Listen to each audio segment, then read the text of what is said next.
What up, Artie? Welcome to the one-on-one tour, man. Thank you for joining me here in Chicago. We're at the Mid, and we're in the green room right now.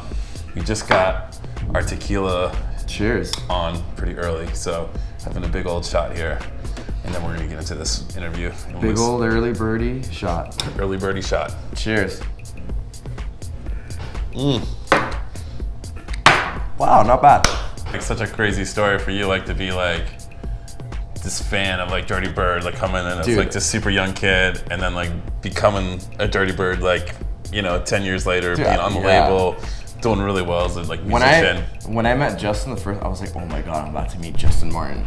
I had no idea what to expect from him. I was like, because that's like he had Sad Piano out and he had all these other releases. It was like it's been like 2 years since the label was built, so I was like really following all his releases and also your releases, also Christian's releases, all you guys. So I was just like, oh my god, it's Justin Martin. Oh my god, it's Worthy. Oh my god, it's Christian Claude. And everything. I was just like, whoa, this is fucking crazy.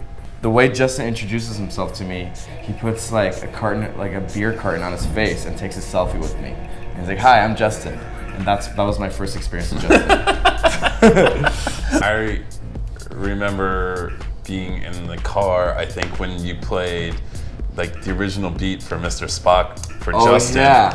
And me, I was in the car and I was just like, well, this is like a pretty cool beat. That's funny because which is like pretty insane, like to be like out, which is like pretty much like a pivotal, like your pivotal track of like which kind of like really threw you onto the scene was that track with Justin. That was actually like insane. Like the first beat, I actually call it Backdrop. I don't know why. It's like drop it like it's hot sample, obviously, but the original beat is called Backdrop.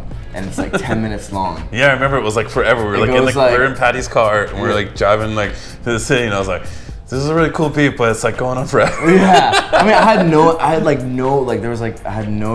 idea of how to make like a structured music, so I was doing it all by myself, like through my own head, which I think in a way, like musically, it's amazing to like be able to like learn your own craft and like do it your own way, which I always like tell everyone like when they ask me questions about production, like that's a great way to start, just like do it your own way. Honestly, like the best parties I've ever played are like the smaller rooms, where like the energy's just going off and like people just like totally pushing the ceiling up and that's going crazy against the walls, and it's just a sweat box and everybody's losing it.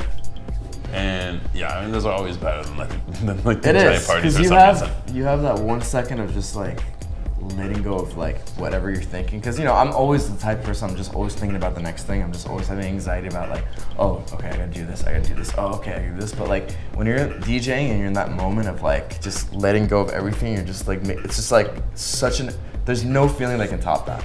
I was just thinking about this the other day. I'm like, if I'm not having fun, like if I'm not giving 110%, like even, I'm so excited to play every set. Every time I want to play, Yeah. Like if I don't have like even a percentage of that, then there's no point in doing this.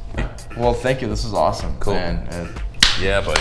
Thank you, sir. Freaking rock this club in a little bit. Let's do it. More tequila shots. Early birdie shot. Cheers. I'm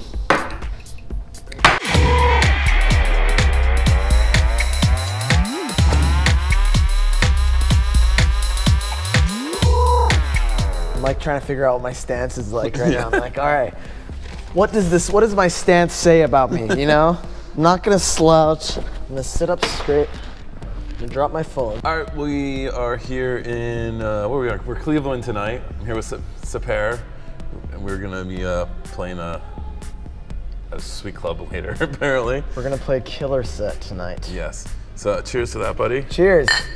Tell me about Tech Dolphin. Where do I begin? We're like playing a bunch of house parties together all the time where we would set up Tractor. We used to have this one speaker that we brought to every party, and it was just like a sub or something, or like some sort of like monitor / sub hybrid, and we would just bring it. We called it the Boomer. It was called the Boomer, and we would bring it to house parties and just sit it down and just play like minimal and house at these like random college parties all the time, and just say it's like a Tech Dolphin party. You know what I mean? Tech Dolphins never die. Tech Dolphins never die. I got a question that was actually sent to me from Artie. Oh, jeez. Here we go. What's your relation to whom we call the gabbit? And I have no idea what that means. So I think you're gonna have to. So Artie, oh God, what a character. Gabbit is a variation of a root word that me and Artie made up when we were in high school, which is called gab. It's a made up term, and if you know me or if hang out with any of my friends, you've undoubtedly heard it before. And it's a word that means anything that's negative or whack. Light and dark, you know what I mean? It's like good and gab, you know what I mean? Your inner gabbit is like all of your inner vices. You know what I mean? Oh man, yeah. Okay. You could be in you could be caught in a gab hole. That's not good. It's like lately, man, my life's been going a little downhill. I've been in a gab hole. You know what I mean? So if he's referring to me, I'm gonna have to say you're a gabbit, actually, Artie.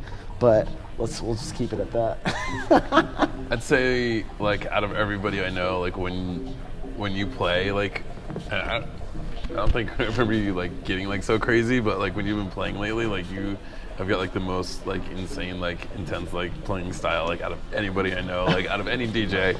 Like it's like super just freaking bang and like where does that crazy energy come from? I don't know, man. I mean, it's always been my style when I get on the decks to, I guess, make it, my set's always a physical experience, sort of.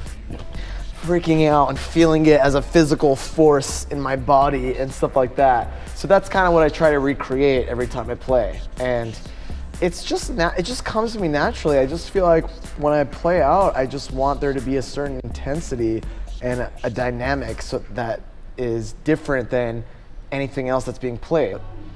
Bring the anti-gab? Yeah, that's the anti-gab. That's the anti-gab concept right there.